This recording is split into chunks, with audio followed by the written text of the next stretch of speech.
Shalom pemirsa, senang sekali bertemu kembali dengan Anda dalam acara Good News. Acara yang akan mengulas kisah kehidupan nyata, menunjukkan berbagai proses menyatakan kabar baik. Bersama saya, Debbie Kasarina dan Daniel Hendrata. Topik yang akan kami angkat adalah menyikapi krisis di Indonesia. Untuk itu telah hadir di studio bersama kami, Bapak Bernard Siswoyo. Beliau adalah seorang konsultan yang bergerak di bidang media. Selain sebagai seorang pengusaha dan penginjil, apa kabar Pak Bernard? Baik, luar biasa. Terima kasih. Oke, terima kasih atas kehadiran Bapak di studio kami hari ini. Sama-sama. Dan kita percaya bahwa hari ini adalah hal yang sangat baik. Luar biasa. Luar biasa. Amin. Tetap baik. Ya. Seperti tadi dikatakan, Bapak adalah seorang penginjil, seorang pengusaha, seorang media consultant. Bagaimana cara Bapak mengatur waktu untuk ketiga hal ini yang sangat sibuk? Jadi saya punya pemahaman tentang dimensi atau multidimensi. Artinya begini, bahwa Tuhan memanggil kita itu dengan banyak sekali dimensi. Satu orang itu punya bisa sekitar 4 sampai lebih dimensi. Iya. Nah, dalam diri saya ada banyak dimensi. Dan saya yakin setiap dimensi itu Tuhan menginginkan kita berhasil di semua dimensi. Ya. Kalau ada orang tanya apakah mau berhasil sebagai berdimensi sebagai pengusaha saja, tetapi sebagai suami dia gagal hancur-hancuran, saya yakin mereka juga tidak mau. Betul. Begitu pula sebaliknya. Jadi intinya pemahaman tentang dimensi ini berkembang kepada suatu penyikapan. Artinya apa? Setiap dimensi yang melekat di dalam diri saya itu adalah sesuatu yang harus saya pertanggungjawabkan di hadapan Tuhan. Nah, karena harus dipertanggungjawabkan di hadapan Tuhan, otomatis kita harus berpikir dan mengeluarkan pikiran, tenaga kita untuk bisa memberikan yang terbaik di masing-masing setiap dimensi dalam kehidupan kita. Jadi bukan hanya bicara soal pembagian waktu saja, tetapi paradigma kita menyikapi dan menjalani peran kita di banyak dimensi di dalam kehidupan kita. Itu jauh lebih penting. Ada manajemen, ada paradigma. Iya. Oke, cara berpikir pula. Iya. Kemudian kita mungkin bisa awali sesuatu yang cukup sederhana. Bagaimana dengan pertobatan Pak Bernard waktu itu? Ya, waktu itu diawali oleh satu peristiwa kebaktian Natal ya. Karena dari kecil saya sudah Kristen, tetapi kekristenan saya itu ya samalah seperti kita tahu, mengalami satu fluktuasi dalam kehidupan ini. Dolar juga naik turun gitu ya. Nah, fluktuasi dalam kehidupan itu membentuk saya untuk akhirnya makin mengerti tentang arti kehidupan. Nah, satu ketika saya mendengarkan satu khotbah seorang pendeta dari Belanda. Saya masih ingat namanya pendeta Harry Abel. Dia bicara tentang cinta, tentang kasih. Begitu luar biasa dia bisa menghadirkan ibaratnya kasihnya Tuhan itu di dalam kebaktian Natal pada waktu itu tahun 85 kalau nggak salah. 85. Ya. Nah, pada waktu saya mendengarkan berita tentang cinta itu, saya berkata dalam hati, ini dia yang saya cari. Ini dia yang saya perlukan untuk mengisi kekosongan jiwa saya. Dan pada waktu itu saya tidak ambil pikir macam-macam, berdebat, berargumentasi, tidak. Pada waktu itu saya segera minta ampun sama Tuhan, dan tidak terasa pada waktu saya minta ampun sama Tuhan, saya berlutut, saya menangis habis-habisan, dan saya berkata, Tuhan ampuni saya berjanji menjadi anak Tuhan yang baik. Dan sejak saat itu saya memiliki komitmen untuk melayani pekerjaan Tuhan di dalam setiap aspek yang Tuhan percayakan kepada saya. Amin. Jadi kira-kira begitu singkatnya. Jadi waktu tahun 85 tadi Pak itu usia berapa Pak pada saat itu? Wah, jadi lupa ini saya. Ya, kira-kira SMA lah. SMA ya. Terus kemudian apa Bapak langsung dipanggil oleh Tuhan sebagai penginjil atau memulai dulu sebagai pengusaha baru kemudian melayani Tuhan atau bagaimana? Ya, intinya kami memang dari keluarga bisnismen. Jadi memang hal-hal yang berbau perusahaan kami sudah sangat terbiasa sekali. Kami tahu persis apa arti pabrik, kami tahu persis apa arti karyawan, tahu persis bagaimana bayar gaji. Rumah kami pun dulu tinggal di tempat yang sangat luas, 3 hektar luasnya. Sebagian kami pakai buat rumah, rumah kami sangat luas, dan sebagian lagi dipakai buat pabrik. Di mana itu, Pak? Di daerah Kalimalang. Nah, pada waktu itu hari demi hari saya adalah dilalui sebagai anak pengusaha. Jadi otomatis jiwa entrepreneurship itu memang ada dan melekat dalam diri saya. Tapi pada waktu Tuhan memanggil saya dalam kelahiran baru itu, saya memiliki suatu pemikiran, saya harus melayani Tuhan. Saya merasa ada sesuatu yang perlu saya putuskan pada waktu itu. No matter what kehidupan saya nanti sebagai apa, sebagai pengusaha atau apa, saya nggak berpikir sedikit pun mengenai itu. Tapi saya hanya berpikir, saya harus melayani Tuhan dan saya harus jadi berkat buat setiap orang. Amin. Benar. Apapun nanti saya bertumbuh menjadi apa. Itu yang waktu itu saya pikirkan pada waktu saya menerima Yesus sebagai Tuhan dan Juru Selamat. Jadi saya mengawalinya sebagai ya orang yang mau melayani Tuhan. Seperti itu. Oke, bagaimana dengan saat ini Pak? Baru saja kita tahu bahwa yang namanya BBM itu baru naik, meroket tinggi sekali. Dan pada waktu saya isi bensin pertama kali cukup kaget karena harganya mahal sekali. Nah, dari segi seorang bisnismen, apa yang menjadi pemikiran Bapak pada waktu mengetahui bahwa Palu itu diketok bensin naik? Ya, ada dua sikap saya. Sikap yang pertama, saya bisa memahami pemerintah mengalami kesulitan anggaran. Dan satu fakta di dalam sebuah perekonomian di sebuah negara, anggaran itu adalah sesuatu yang sangat prinsip. Ketika anggaran terganggu, ketika anggaran terguras oleh berbagai kebutuhan, subsidi dan sebagainya, itu mengakibatkan kita tidak bisa punya kepastian di dalam membuat anggaran ke depan. Nah, ini saya bisa memahami pemerintah mengambil keputusan untuk menaikkan harga BBM. Tapi di sisi yang lain, sikap yang di hati saya mendua, terkejut ketika kenaikannya itu lebih dari 100%. Karena logika saya adalah ini akan memberatkan sebagai pengusaha, kos produksi bertambah, kemudian nanti akan mempengaruhi juga salary kepada karyawan. Ditambah lagi menghadapi Lebaran, menghadapi Natal, menghadapi Tahun Baru. Ini harus ada semacam reserve ya untuk biaya tambahan. Ini yang membuat secara bisnis itu memang agak mengejutkan kami terus terang. Begitu. Kiat-kiat apa yang untuk Bapak pribadi secara ambil untuk istilahnya itu menangani kasus-kasus seperti ini pada waktu terjadi kenaikan yang sangat rapid ini, yang sangat besar sekali?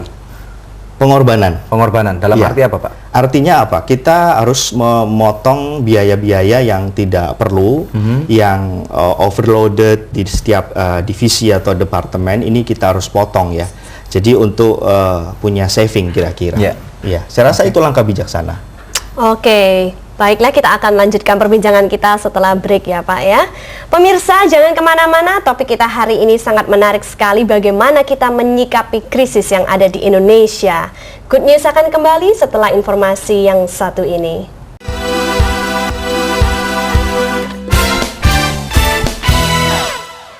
Pemirsa, telah kita dengar suatu kesaksian hidup daripada Bapak Bernard Siswoyo, dan saat ini beliau telah memberikan sedikit kiat-kiat untuk para pengusaha di rumah, bagaimana caranya menyikapi untuk kenaikan BBM yang sangat tinggi ini.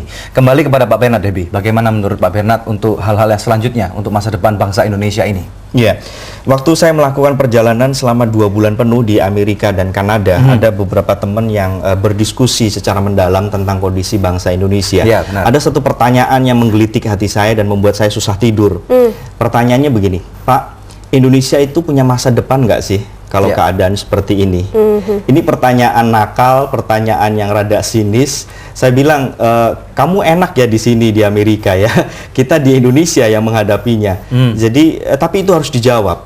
Saya bilang begini, Indonesia kalau tidak ada perubahan dari paling atas sampai paling bawah, nggak ada manuver yang secara signifikan, Indonesia nggak punya masa depan.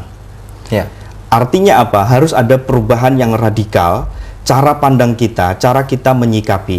Saya merasa ada semacam keengganan kolektif yang saat ini terbangun untuk Indonesia ini bisa maju, ayo sama-sama, itu rasanya kurang ada dorongan. Dan masyarakat Indonesia, saya tahu persis adalah masyarakat yang taat, patuh kepada pimpinan. Kalau pimpinannya mau mengobarkan semangat juang untuk mengatasi krisis, saya yakin Indonesia bisa keluar dari krisis. Tapi hal itu harus dimulai dari mana Pak? Apakah dari diri sendiri, apakah dari pemerintah? Kalau dalam spektrum yang lebih umum, kita harus mulai dari diri sendiri. Tapi kalau dalam spektrum yang lebih khusus, itu harus dimulai dari para pemimpin seluruh komponen di bangsa ini. Kalau begitu lebih baik kita tidak usah menunggu siapa yang harus memulai terlebih dahulu. Tapi bila setiap orang di bangsa ini mempunyai suatu inisiatif untuk merubah diri sendiri, maka itu bisa dengan baik terlaksana kan perubahannya. Sekali. Tapi satu hal Pak, menurut saya cukup menggelitik juga. Kita melihat beberapa suksesi dari presiden kedua, ketiga, keempat, Dan kemudian kelima, ya, setiap orang menjanjikan bahwa akan ada Indonesia baru. Setiap orang menjanjikan bahwa akan ada perubahan. Dan setiap orang yang berusaha menjadi menteri, setiap orang yang menjadi anggota-anggota dewan, baik dari dewan daerah ataupun dewan pusat, mereka selalu menjanjikan sesuatu yang baru. Tetapi tampaknya pada waktu sudah sampai di atas, terjadi suatu fenomena alam. Kayaknya pada lupa semua. Nah, seakan-akan saat ini kita pun mendengar bahwa banyak mahasiswa yang lagi protes, BBM nggak boleh naik, gini, banyak sekali pendapat yang dikemukakan.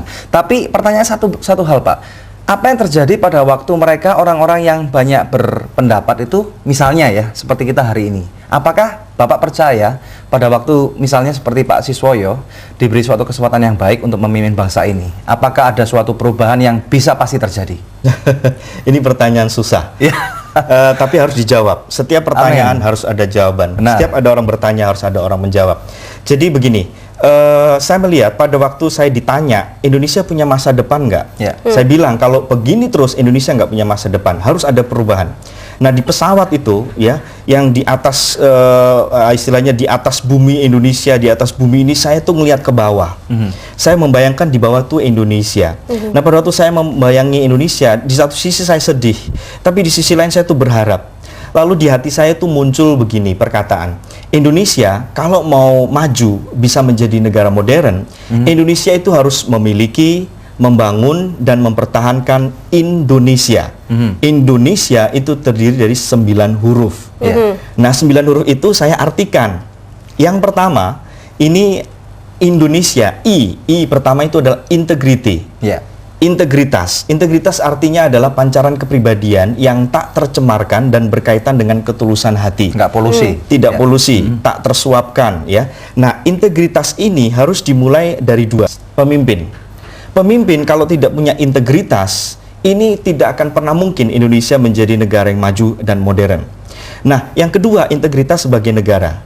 Anda bisa bayangkan, Indonesia sudah bertahun-tahun masuk dalam daftar paling hebat paling korup, negara paling korup. Ya, benar. Nah, juru kunci. Ya, kenapa Indonesia dianggap sebagai negara paling korup? Saya tersinggung sebagai warga negara Indonesia. Yang korup kan para pemimpinnya.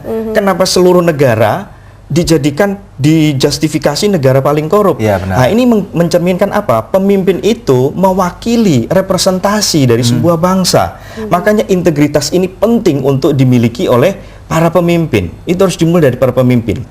N itu bicara tentang nationalism atau nasionalisme, jati diri bangsa kita. Nasionalisme yang positif, yang membangun itu adalah nasionalisme yang betul-betul mengembangkan peri kehidupan, yang punya keyakinan diri yang kuat sebagai bangsa.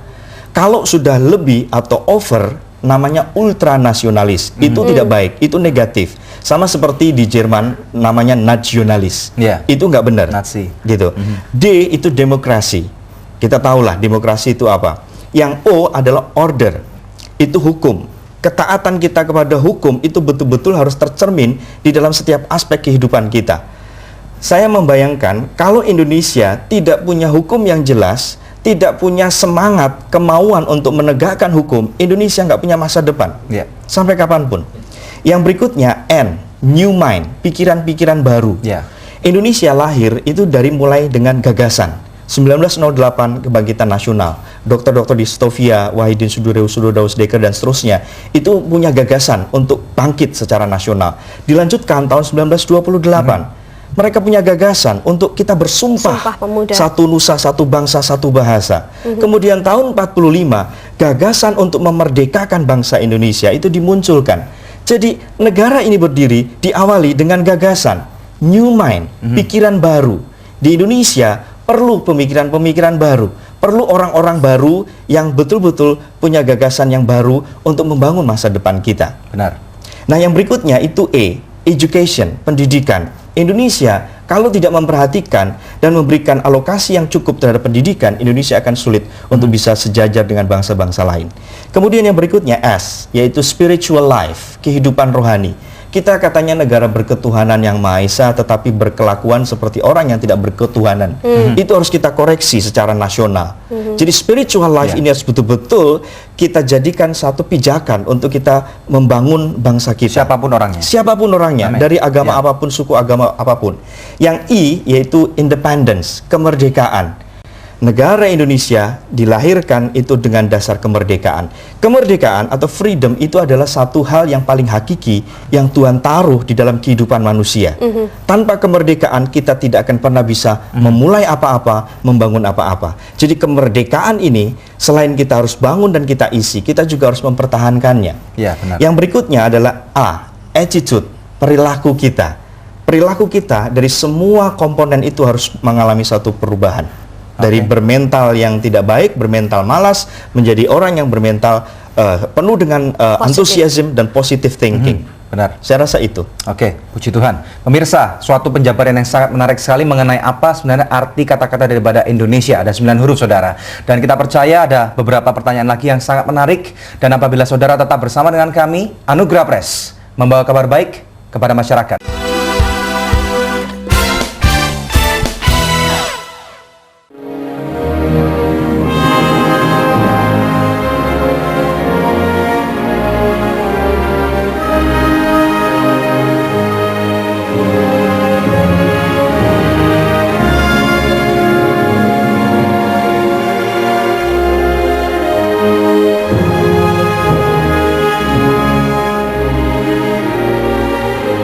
Dan waktu itu orang kampung keluar, bawa sabit, bawa pacul, bawa semua senjata linggis mau keroyok saya.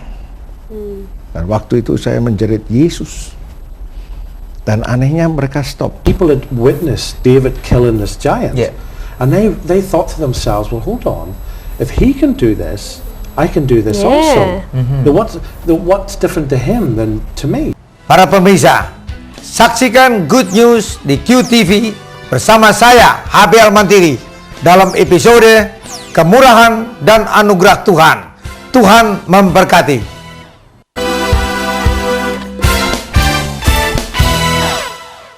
Pemirsa, masih dalam acara Good News dengan topik menyikapi krisis di Indonesia bersama dengan Bapak Bernard Siswoyo. Tadi sebelum break kita sudah menyaksikan bersama-sama ternyata arti kata Indonesia itu sangat menarik sekali ya, terdiri dari 9 huruf yang udah dijabarkan dengan baik. Bagaimana Pak bisa mendapatkan ide seperti itu?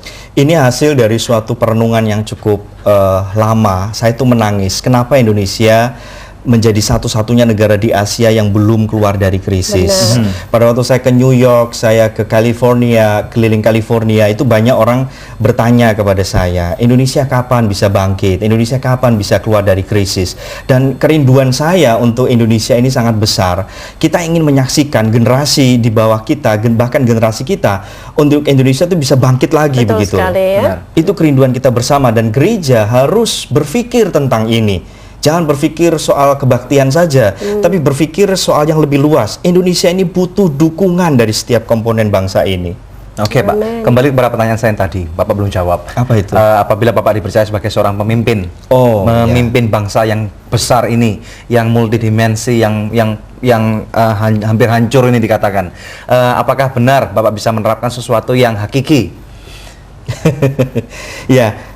Yang pertama, jelas yang saya lakukan pidato politik saya yang baru saya sampaikan kepada pemirsa di Good News tentang apa arti Indonesia. Saya bangga betul dengan arti Indonesia yang punya penjabaran yang cukup luas. Ketika kita coba menelaah kembali ke dalam jati diri kita, mengenali dan mencoba melihat bahwa kita ini adalah bangsa yang besar, kita bangkitkan dulu semangat itu. Amin. Spirit bahwa kita bangsa besar, kita punya sumber daya alam yang besar, kita ini salah satu terkaya di dunia sumber alamnya. Benar. Itu sudah pasti, itu fakta yang tidak bisa dibantah. Tetapi kenapa kita menjadi negara miskin? Kenapa kita menjadi negara yang punya hutang yang sampai hari ini kita masih gali lubang tutup lubang untuk menutupi itu semua?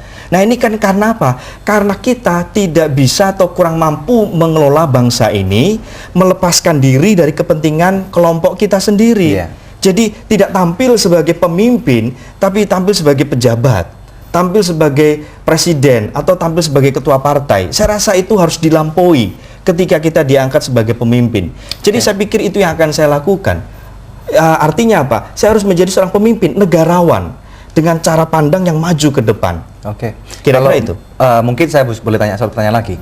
Good news apa yang Bapak punya untuk masyarakat Indonesia? Apakah ada suatu pengharapan? Apakah ada suatu kabar baik bagi Indonesia walaupun saat ini kita sedang memasuki masa krisis yang terus tanpa henti? Selama Tuhan masih dipermuliakan di bumi Indonesia, kita sebagai bangsa Indonesia harus punya pengharapan, harus punya keyakinan bahwa kita bisa maju. Amen. Selama kita punya kekayaan alam, kekayaan sumber daya manusia yang begitu hebatnya, yang punya keunikan yang begitu luar biasa, keanekaragaman budaya dan sebagainya, itu merupakan modal dasar sebenarnya. Kita sudah punya modal yang cukup, cuma kita tidak punya nyali untuk mau berubah. Saya rasa keengganan publik, keengganan yang bersifat kolektif itu harus dirubah menjadi suatu spirit kolektif untuk kita bisa maju secara bersama-sama. Bagaimana cara merubahnya itu Pak, supaya kita semua bisa punya spirit untuk mau maju, mau tingkat ke tingkat yang lebih tinggi? Masing-masing dari kita sebagai orang Kristen, sebagai pemimpin rohani, sebagai pengusaha, sebagai kaum profesi, sebagai masyarakat biasa, masyarakat awam, ibu rumah tangga, para pelajar, mahasiswa, mari kita bangun komunitas kita di masing-masing tempat kita berada, itu sampaikan kabar baik, sampaikan sesuatu yang positif, bukan membuat pertikaian makin tajam, tapi sampaikan berita damai. Damaikan orang ketika orang saling berkelahi, saling mengancam, saling menuduh. Tahun 98, kerusuhan Mei itu adalah satu tolak ukur peristiwa yang sangat menoreh hati saya. Benar. Kita semua hancur hati melihat peristiwa itu. Kenapa bangsa Indonesia saling bunuh? Nah, sejak saat itu saya berpikir bagaimana caranya supaya bisa setidaknya menjadi mediator untuk mempertemukan perbedaan-perbedaan yang ada. Lalu saya punya ide untuk membuat talk show di radio, di Radio Pelita Kasih, dan itu jadi talk show yang menampilkan topik-topik dari berbagai dimensi, dari berbagai hal yang ada di Indonesia ini. Topik hukum, politik, sosial, ekonomi, dan hampir separuh tokoh nasional di Republik ini pernah hadir di acara talk show yang saya buat. Luar biasa. Itu kita mulai dengan dasar kita walaupun berbeda, kita bisa kok bicara soal bangsa ini. Walaupun saya beda agama dengan Anda, tapi kita kalau ngomong soal negara ini, sebenarnya kita punya kesamaan perasaan, kesamaan hati, kesamaan pandangan kita bagaimana menghadapi bangsa ini. Kira-kira begitu. Benar, puji nama Tuhan. Ternyata sebagai anak Tuhan, kita nggak hanya pandai berkhotbah, kita nggak pandai hanya menyembuhkan orang sakit, nggak hanya pandai mengusir setan, tapi kita pun harus menjadi seorang negarawan. Kita pun akan mewakili bangsa ini untuk mengangkat bangsa Indonesia menjadi suatu bangsa yang benar-benar dipandang sebagai bangsa yang berkualitas, bangsa yang berintegritas, dan bangsa yang memiliki sikap hati yang positif. Puji nama Tuhan. Satu pertanyaan Pak, pada waktu kita mengemudi mobil, saya ingin tahu Pak, kalau kena tilang polisi gimana? Saya beberapa kali, 2-3 kali pernah ditilang karena saya salah jalan waktu U-turn gitu. Saya nggak lihat tanda U-turnnya itu ketutup pohon. Saya di stop, dan pada waktu di stop itu ya seperti biasa, Pak bagaimana nih, Bapak salah, Bapak mau saya tilang atau mau kita selesaikan di tempat ini? Sidang di tempat? Ya, sidang di tempat. Saya bilang, saya mau selesaikan sesuai dengan prosedur, saya ditilang saja. Puji Tuhan. Saya, sini saya kasih SIM-nya, silahkan buat surat tilang, saya bayar di pengadilan, saya urus di pengadilan Jakarta Selatan. Puji itu yang Tuhan. saya lakukan. Luar biasa. Hal kecil, tapi saya lebih senang ngurus langsung aja, jangan damai di tempat. Jadi meskipun kita hanya melakukan hal kecil yang kelihatannya sepele, tapi kita percaya bahwa itu akan membuat dampak yang besar untuk bangsa ini. Begitu kan kalau setiap orang melakukan bagiannya? Iya. Makanya Alkitab berkata, setia dengan perkara yang kecil, maka kamu dipercaya perkara-perkara yang besar. Amin. Oke, gitu. Baik Pak, mungkin sebagai pesan kepada para pemirsa yang kebetulan juga bisnismen, Bapak bisa memberikan kata-kata dorongan, mungkin encouragement kepada mereka supaya menghadapi krisis yang ada di Indonesia ini, mereka tidak kehilangan harapan dan terus berpegang teguh kepada Tuhan. Ya, pemirsa, Indonesia itu luar biasa. Kita punya integrity, kita punya nationalism, kita punya demokrasi, kita punya order, kita punya new mind, kita punya education, kita punya spiritual life, kita punya independence, dan kita punya attitude. Dan ini adalah modal yang cukup sekali untuk kita bisa menjadi negara yang maju. Kurang apa Indonesia ini? Semua sudah ada. Semua hanya kembali kepada diri kita sendiri. mau memulainya atau tidak, atau memulainya sekarang atau nanti. Ini urusan kita yang harus kita pikirkan bersama, saya pikir. Jadi tidak ada salahnya kalau saya mengatakan pada kesempatan kali ini, mulailah sekarang. Kalau tidak, kita akan semakin jauh, semakin terpuruk, dan semakin sulit untuk menemukan jalan keluar dari krisis yang sudah melelahkan seluruh bangsa ini. Puji Tuhan, ternyata pemirsa masih ada harapan buat bangsa Indonesia. Pada waktu saudara saat ini mungkin tidak punya harapan, percaya bahwa masih ada suatu pengharapan sebagai sebuah bangsa, bahwa bangsa Indonesia akan menjadi suatu bangsa yang maju. Sebagai seorang pribadi percaya dengan firman Tuhan bahwa Yesus berkata pada waktu engkau percaya kepada Yesus, semua kehidupanmu akan dirubahkan. Bahkan Yesus berkata, aku datang ke dalam dunia ini untuk memberikan kehidupan dan hidup yang penuh dengan kelimpahan. Amin. Puji nama Tuhan. Tuhan. Mari kita berdoa bersama, Pak. Oke. Haleluya. Mari kita berdoa, pemirsa. Bapak di surga, kami percaya bahwa pada hari ini good news telah dinyatakan, Tuhan. Dan kami percaya, Tuhan, pada waktu Indonesia Engkau izinkan mengalami krisis, kami percaya ada suatu maksud yang sangat indah, Tuhan, di mana saat inilah terjadi pemulihan, terjadi penampikan, Tuhan, di mana orang-orang yang tidak benar-benar percaya kepada Engkau, tidak benar-benar bergantung kepada Engkau, Tuhan, Engkau akan membuat perbedaan dengan anak-anak-Mu yang benar-benar percaya kepada Tuhan. Terima kasih Bapa, kami percaya bahwa dukungan daripada Engkau, Tuhan, tidak akan pernah putusnya, karena Engkau adalah Bapa yang baik. Terima kasih Tuhan, kami serahkan pemirsa yang ada di rumah, Tuhan, dan biarlah melalui acara ini, Tuhan, nama Yesus dipermuliakan. Terima kasih Bapa, di dalam nama Tuhan Yesus Kristus kami berdoa dan mengucapkan syukur. Haleluya. Amin. Pemirsa, demikianlah acara Good News kali ini. Dan saya percaya bahwa acara ini akan memberikan suatu berkat bagi pemirsa sekalian. Dan apabila Anda memerlukan dukungan konseling dan doa, silakan hubungi nomor yang tertera di layar TV Anda. Dan apabila Anda mempunyai suatu kerinduan untuk menjadi partner kami, hubungi 081 133 8938 081 133 8938. Nantikan kami kembali di waktu yang sama di episode yang akan datang. Tuhan memberkati.